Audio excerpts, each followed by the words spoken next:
UT assembly में PSA हटाएंगे। हमने यूटी का नहीं रियासत का सोचा है। मुखालफिन को न जाने क्यों मिर्ची लगती है, उन्हें पीएसए से क्यों मोहब्बत है। जब उमर अब्दुल्ला यूटी असेंबली में जाएगा ही नहीं तो पीएसए हटाने का यूटी असेंबली में सोचता क्यों।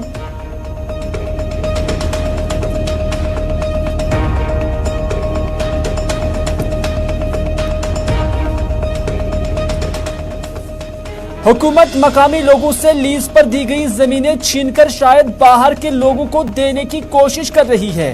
अरे हमसे जमीन क्यों छीन रहे हो? लद्दाख और अरुणाचल प्रदेश में चीन से अपनी जमीन हासिल करो ना। मीडिया नुमाइंदों से बात करते हुए महबूबा मुफ्ती का बयान। भारत जोड़ो यात्रा में फारूक अब्दुल्ला की मुमकिना और मुजवजा शिरकत का किया खैर मकदम। कहा पीडीपी शिरकत से मुतलिक वक्त पर ही फैसला लेगी।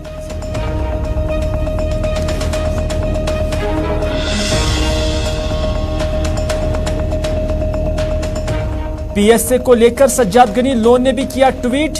कहा यह दरअसल गलतफहमी है कि पीएसए लकड़ी स्मगलिंग रोकने के लिए बनाया गया था। 1978 पीएसए सलामती के खिलाफ मनफी रोल अदा करने वालों के लिए बनाया गया था और उसे 1985 में टिम्बर स्मगलिंग के खिलाफ इस्तेमाल करने के लिए तरमीम की गई।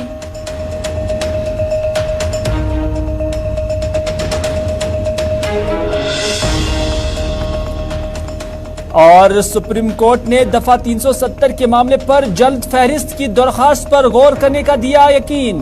चीफ जस्टिस की सरबराही में बेंच ने गौर करने के बाद तारीख देने का भी किया ऐलान।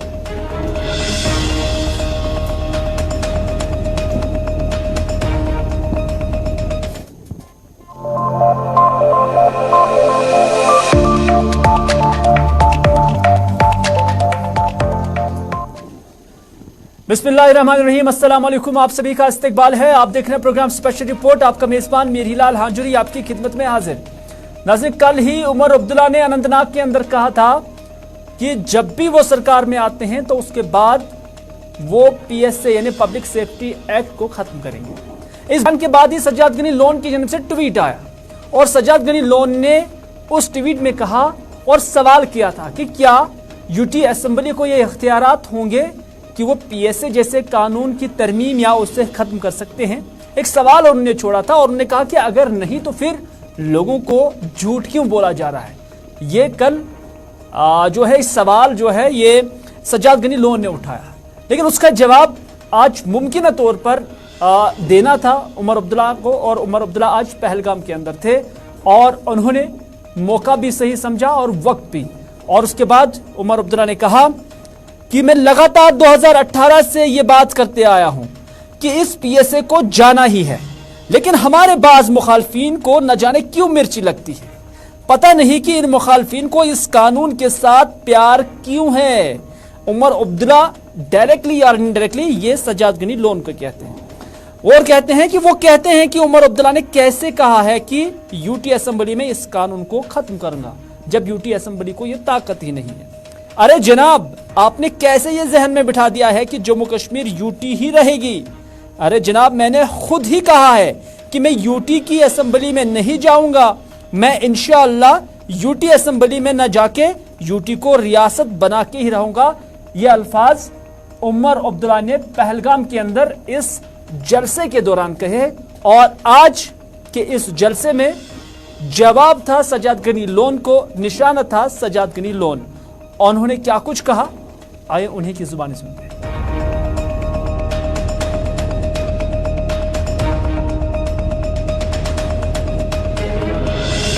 हम ये जो पब्लिक सेफ्टी एक्ट का कानून है इसको हम जम्मू कश्मीर से रद्द कर देंगे। इस कानून को हम रखेंगे नहीं।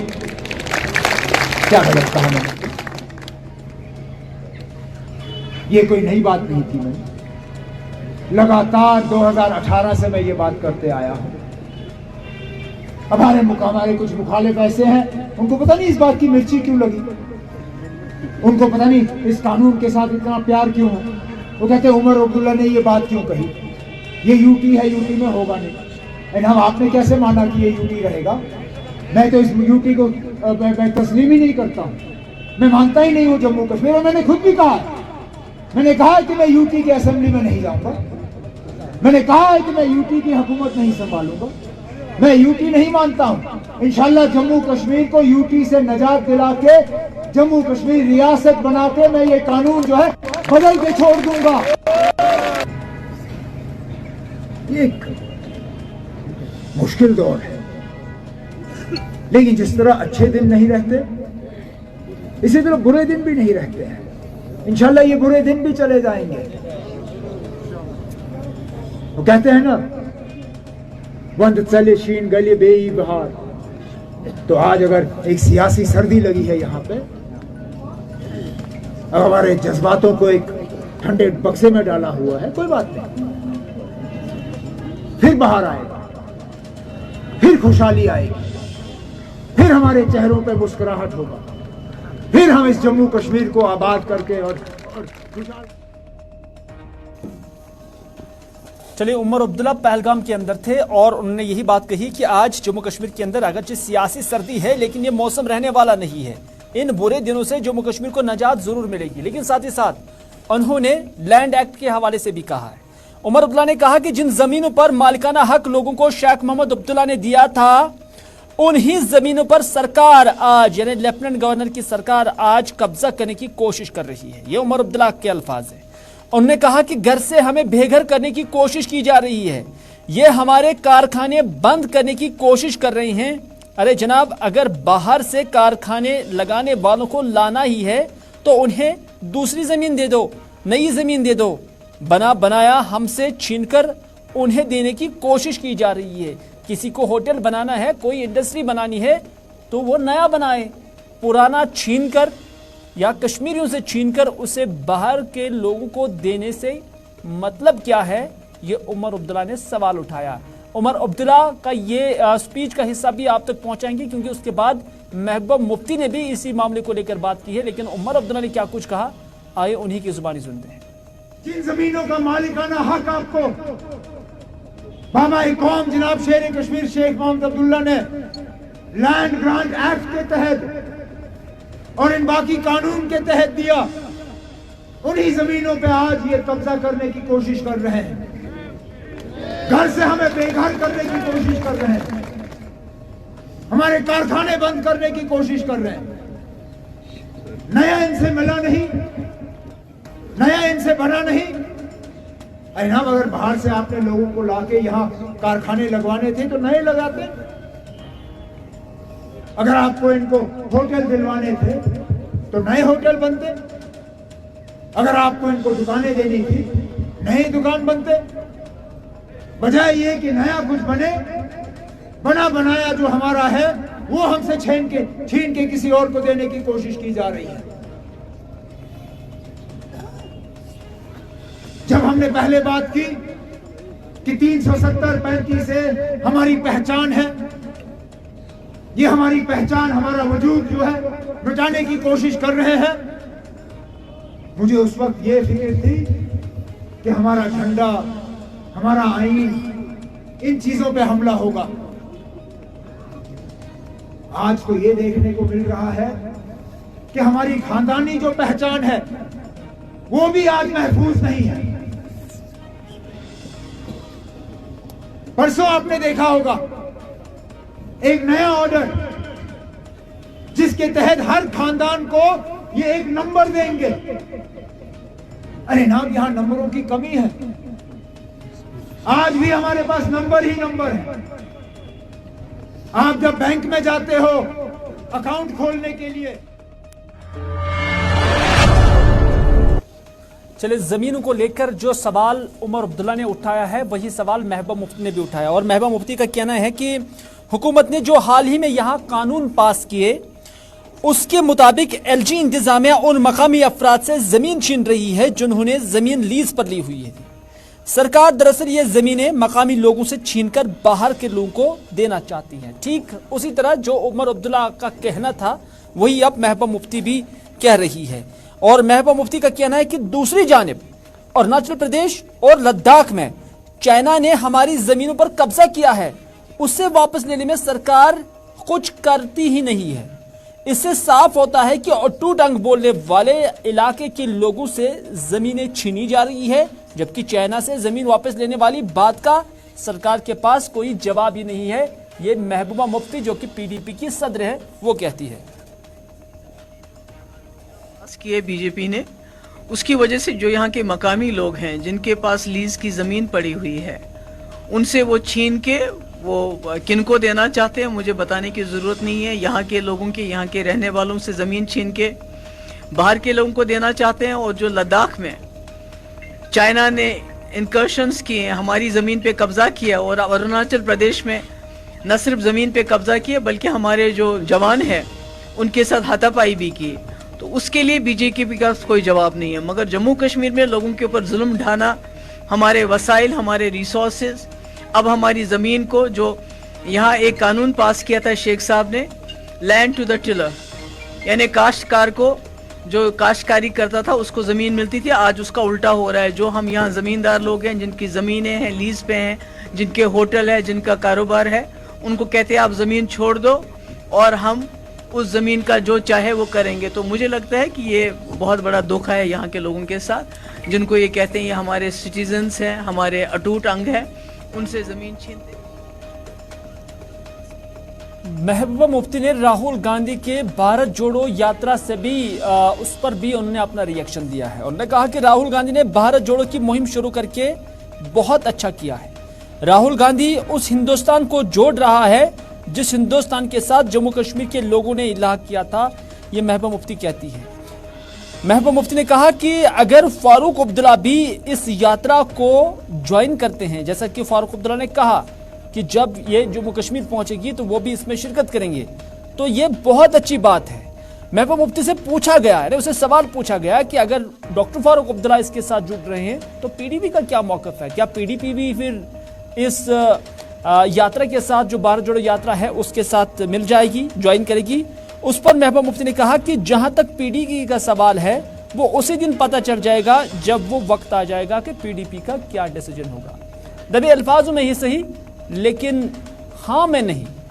महबूबा मुफ्ती ने कह दिया कि उन्हें इनकार नहीं है उस यात्रा में जाने के लिए। तो राहुल गांधी जी कर रहे हैं वो बहुत अच्छा कर रहे हैं। वो इस हिंदुस्तान को जोड़ना चाहते हैं जिस हिंदुस्तान के साथ जम्मू कश्मीर ने असल में इलाहा किया था, अपने आप को जोड़ा था, एक सेक्युलर डेमोक्रेटिक इंडिया के साथ, जो दिन ब दिन जिसकी बुनियादें बीजेपी हिला रही है। और राहुल गांधी बहुत अच्छा काम कर रहे हैं, फारूक साहब उसमें जा रहे हैं, बहुत अच्छी बात है। जहां तक पीडीपी का सवाल है, जब वो दिन आएगा तो आपको खुद पता चल जाएगा। पीएसए के बारे में फिर से बात करते हैं, क्योंकि सजाद गनी लोन के जो सवालात थे वो एक तरफ थे, लेकिन उसके बाद सजाद गनी लोन ने एक और ट्वीट किया और उसमें उन्होंने पीएसए की जो असल ओरिजिन है, वजह है, उस हवाले से उन्होंने लिखा है। क्या कुछ लिखा है, आपके टेलीविजन स्क्रीन पर उनका ट्वीट आ चुका है। और उन्होंने इस ट्वीट में कहा है कि यह दरअसल एक गलतफहमी है कि पीएसए को 1978 में लकड़ी की स्मगलिंग से निपटने के लिए नाफिज किया गया था, क्योंकि पब्लिक के अंदर यही कहा जा रहा है कि इस एक्ट को इन्हें जो पीएसए है बुनियादी तौर पर इसलिए बनाया गया है कि इससे लकड़ी की जो स्मगलिंग है, टिम्बर स्मगलिंग जो है, उसे रोका जाए। जो जंगल चोर है उनको इस एक्ट के तहत गिरफ्तार किया जाए, ये आम तासुर है। लेकिन सजाद गनी लोन कुछ जो है मुखालिफ कहते हैं। सजाद गनी लोन का कहना है कि यह दरअसल गलत फहमी है कि पीएसए को 1978 में लकड़ी की स्मगलिंग से निपटने के लिए नाफिज किया गया था। असल में यह एक्ट लोगों को हिरासत में लेने के लिए, यानी गिरफ्तार करने के लिए बनाया गया था, जो रियासत की सलामती और अमन आमा को बरकरार रखने के लिए मनफी काम करते थे, उनको हिरासत में लेने के लिए यह एक्ट 1978 में बना था। यह सजाद गनी लोन का कहना है। आगे सजाद गनी लोन जो आखिरी कुछ सतूर है वो ये लिखते हैं कि हकीकत में स्मगलर्स को शामिल करने के लिए 1985 में कानून में तरमीम की गई है। यानी बुनियादी तौर पर जो कानून है वो इसलिए बनाया गया था कि जो अमन में रखना डालेंगे या अमन बरकरार रखने के लिए मनफी रोल अदा करेगा, उनको हिरासत में लेने के लिए ये कानून बनाया गया था। और बाद में 1985 के अंदर आखिरी 2 लाइनों में लिखा है कि 1985 के अंदर इस कानून में तरमीम लाई गई, जिसमें लकड़ी के जो स्मगलर्स हैं, टिम्बर स्मगलर्स को शामिल किया गया है कि उनको भी इस एक्ट के तहत डिटेन किया जाए।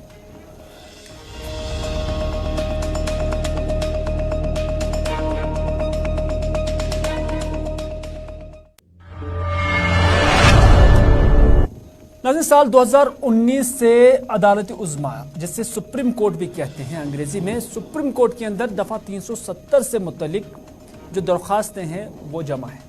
यानी मरकजी सरकार की जानब से जो एब्रोगेशन किया गया है या जिससे ख़त्म किया गया है, उसके मुखालिफ में जो दरख्वास्तें, कई सारी दरख्वास्तें आई हैं, उस पर अभी तक कोई पेशरफ्त सुप्रीम कोर्ट के अंदर नहीं देखी जा रही है। ये उनकी जो मामला है वो अभी लिस्ट नहीं हो रही है, जो फहरिस्त में ही नहीं आता है, लिस्ट नहीं हो रहा है पेशी के लिए।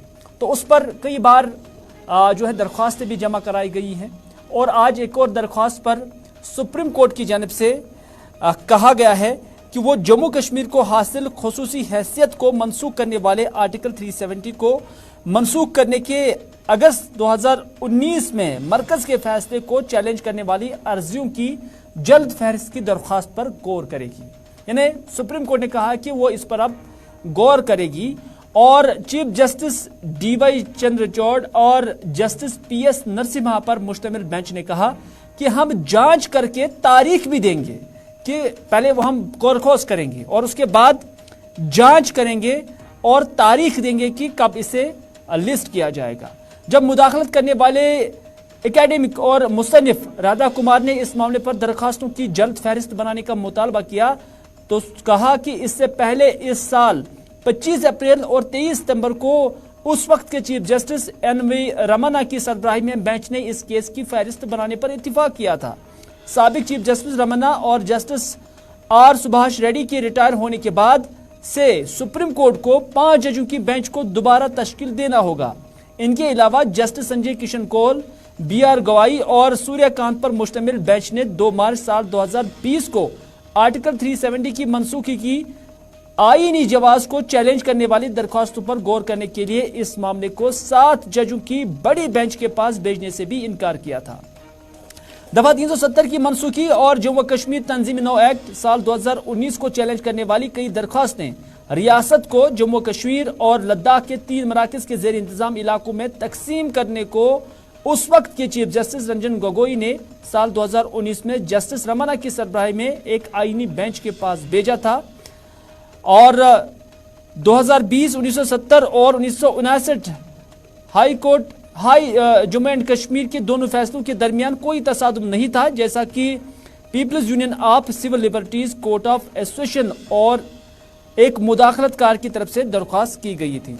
तो इस तरह से इन शॉर्ट हम ये कह सकते हैं कि सुप्रीम कोर्ट ने अब कहा कि वो गौर करेगी और गौर करने के बाद इस कानून से मुतल्लिक या इस केस से मुतल्लिक जो है हेयरिंग जो है उसकी तारीख भी दी जाएगी।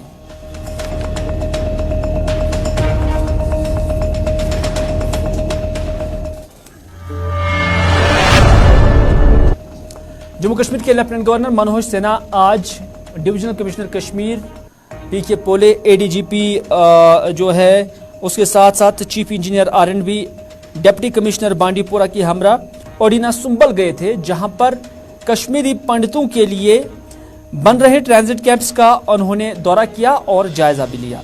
अफसरान ने उन्हें इन ट्रांजिट कैंप्स के हवाले से तफसीलात जो है फराम की और चीफ सेक्रेटरी भी उनके हमरा यहाँ पर थे और इस मौके पर जो है उन्हें बताया गया कि ये तामीरात यहाँ 57.60 करोड़ रुपए की लागत से बन रहे हैं, जिसमें 30 ब्लॉकों में 480 फ्लैट्स होंगे। इस मौके पर यहाँ मकामी लोगों का कहना है कि वो वेलकम करते हैं कि अगर कश्मीरी पंडित भाई यहाँ पर आ जाएंगे तो वो बहुत खुश भी हैं।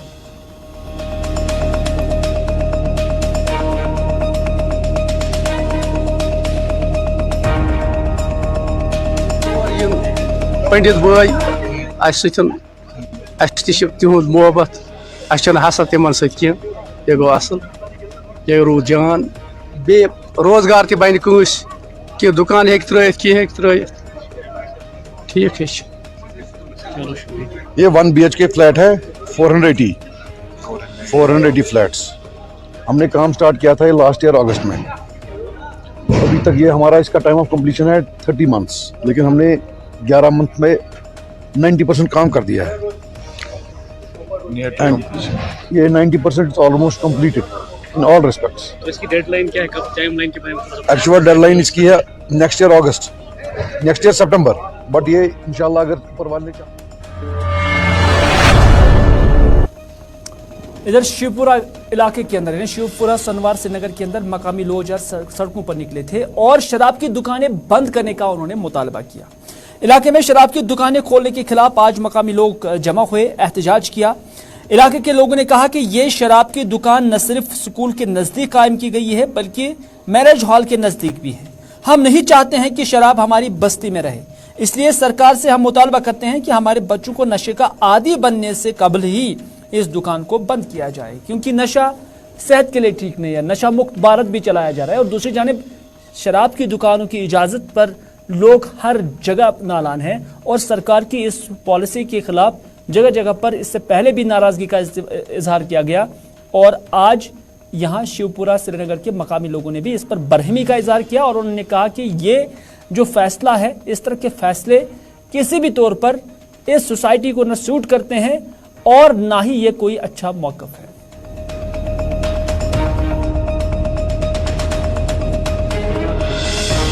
चंद दिनों से ये कंप्लेंट आ रही है कि यहाँ पर शराब की दुकान खोली गई है और मुझे नहीं पता है कि जैसे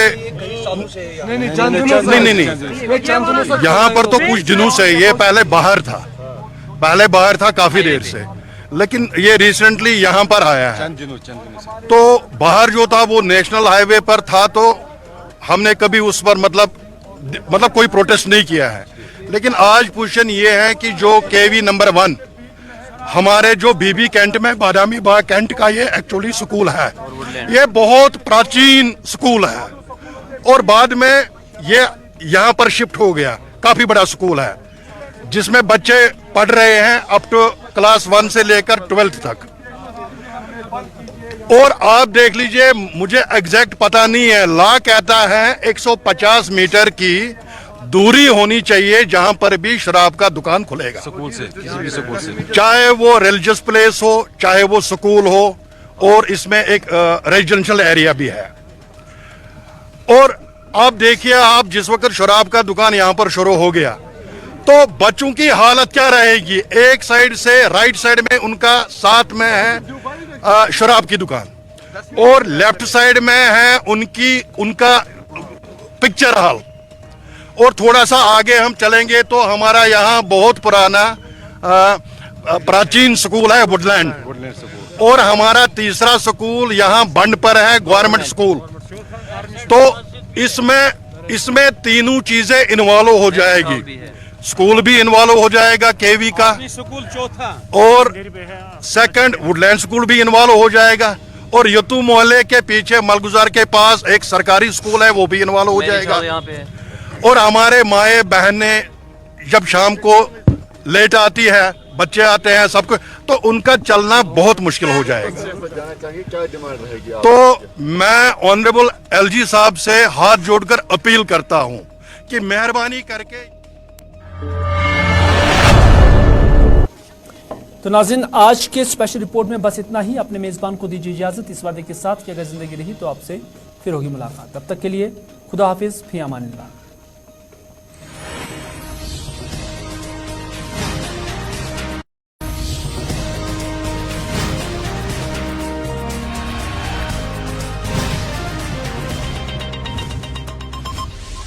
ये जिस्म, ये जिल्द